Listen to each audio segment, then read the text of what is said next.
Chers amis, nous allons lire ce Shabbat la paracha de Mishpatim, qui vient immédiatement après la Aseret Adiberot, les 10 paroles d'Hachem, Ve'elea Mishpatim, et voici les lois que tu mettras devant eux.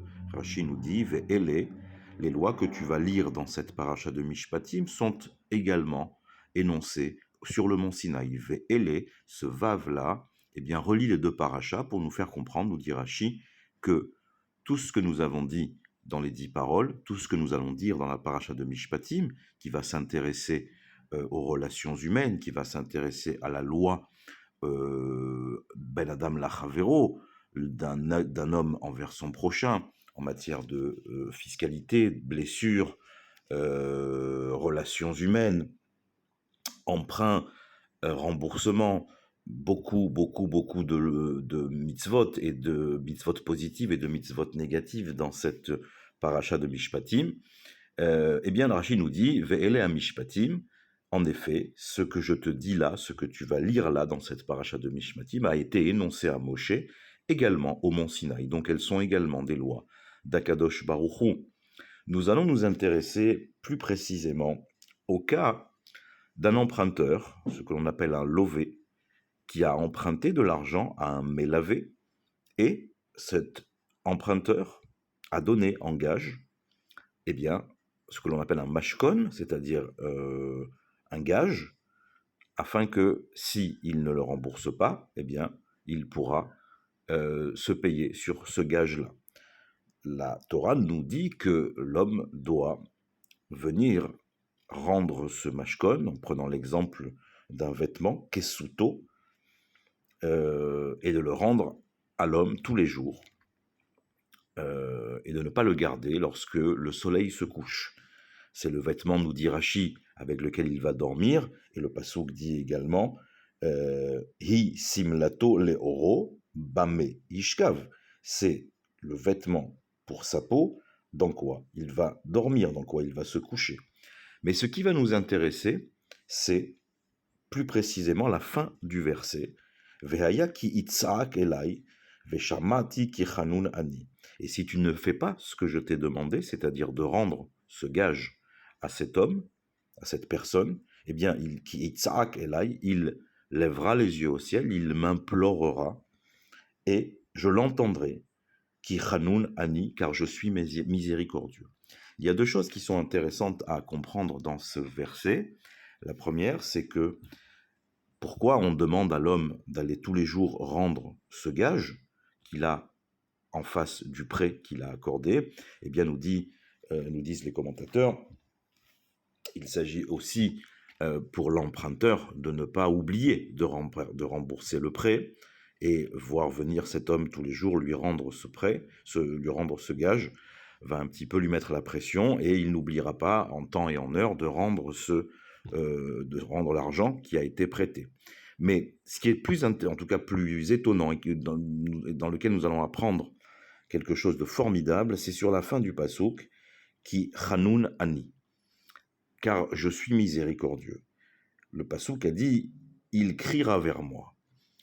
Alors le Ramban, à ce sujet, s'intéresse à cet emprunteur, et il nous dit la chose suivante.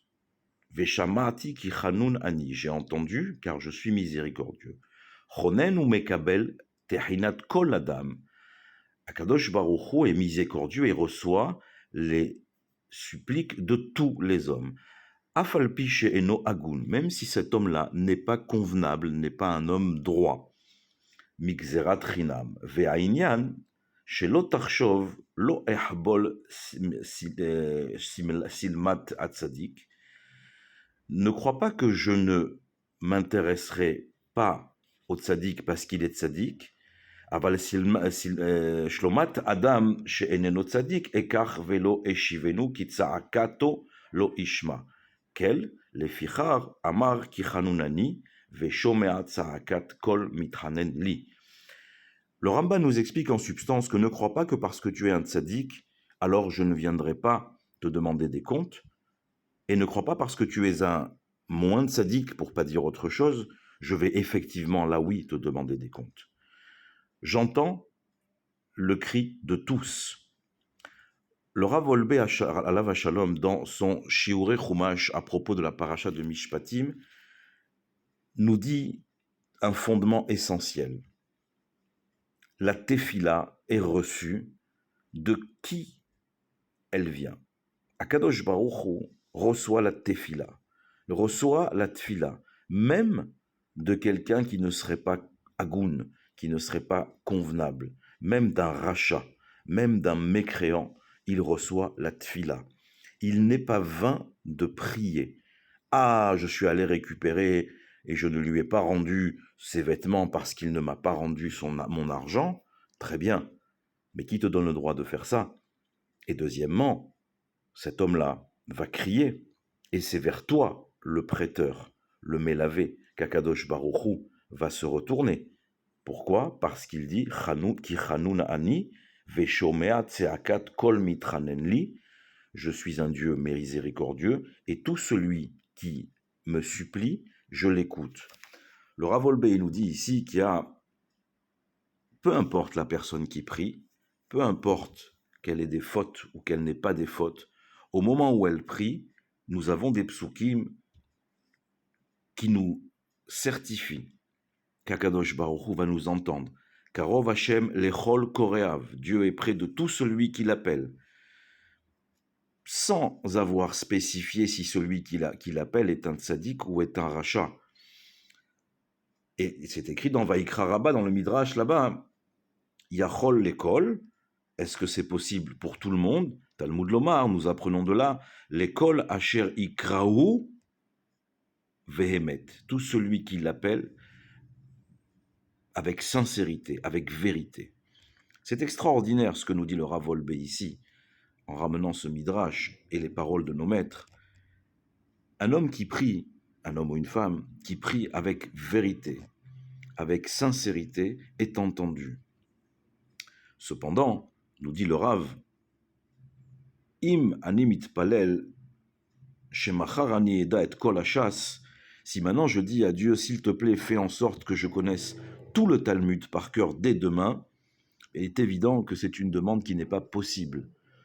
Ça ne s'appelle pas une prière. Même si c'est très sincère, demander des choses impossibles, ça n'a pas de sens.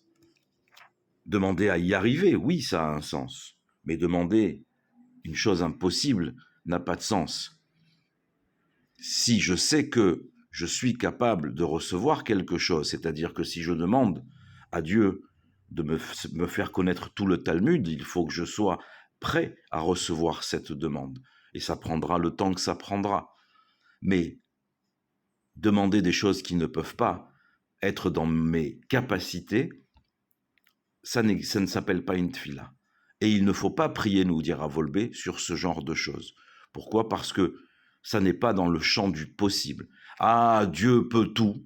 Oui, on ne parle pas de Dieu ici. On parle du demandeur. Je peux prier que je vais étudier plus, que je vais faire plus de mitzvahs, et que cette étude sera dans la réussite. Mais ça ne sert à rien de prier pour des choses d'imionymes, c'est-à-dire dans le fantaisiste, dans le fantasme. Ça ne sait pas, ça s'appelle pas une vraie tfila. Ça s'appelle pas une vraie tfila. Concernant la tfila, des choses un petit peu plus délicates comme la santé, le fait d'avoir des enfants, etc., etc., nos maîtres amènent évidemment deux visions. Dans le cas d'une personne qui serait très très très malade et dont les médecins diraient que, eh bien, il n'y a plus rien à faire, il y a deux visions. Une vision qui dit il faut continuer à prier, et c'est la grande majorité des gens, et ils ont raison de le faire. Et il y a une autre vision qui est de dire peut-être que ça n'est plus le moment de prier. Nous voulons ici, bien évidemment, souhaiter la refoua shelema à tous les malades, à tous les soldats blessés, au retour de tous nos otages, mais bien sûr que tout est dans les mains d'Hachem, mais il y a des choses sur lesquelles on ne peut plus prier, et on ne doit pas prier. Il faut tout le temps prier, parce que toutes les tfilotes sont entendues, mais nous dit le Rav Wolbe, avec émet. Quand je vais demander quelque chose à Dieu, je vais lui dire, je sais ce que je suis, je sais ce que j'ai fait, je connais mes fautes, mais je viens te demander, avec toute la sincérité, quelque chose. Là, on est dans le cadre de Ki Chanoun Ani. Chanoun, c'est la shon chinam, gratuit. Dieu donne de la miséricorde gratuitement. Il ne cherche pas le compte au moment où ça n'est pas nécessaire. Lorsque je prie avec vérité et sincérité, alors, Karov Hashem l'école Koreav, Dieu est près de tous ceux qui l'appellent avec vérité et sincérité. La tfila est un outil extrêmement puissant, est un outil qui peut effectivement changer beaucoup de choses. Mais nous dit le Rav Wolbe, d'après l'explication du Ramban, il faut bien évidemment demander des choses qui sont en relation avec les capacités que je propose, dont je suis équipé. Et le point le plus essentiel de ce commentaire, c'est celui qu'a relevé le Ramban, donc, à savoir, Dieu ne fait pas, Kadosh Baruch Hu ne fait pas de distinguo à qui l'appelle. Dieu ne cherche pas à savoir si la personne qui prie là actuellement, elle est fautive ou méritante. Non. Elle cherche à savoir si la tfila qui lui est adressée est une tfila de vérité. Tout le monde connaît l'histoire de ce bandit qui va prier avant son braquage de banque en disant « Kadosh Baruch Hu, Ribono Shel Olam, fais en sorte que la police ne m'attrape pas ». C'est de l'humour, évidemment. Mais il y a quelque chose dans cette histoire d'intéressant. Karov l'école Koreav, et on dit là-bas, Lechol asher ikra'uhu vehemet. Il est près de tous ceux qui l'appellent, à la condition que ceux qui l'appellent le fassent avec vérité. Shabbat Shalom Umevorach.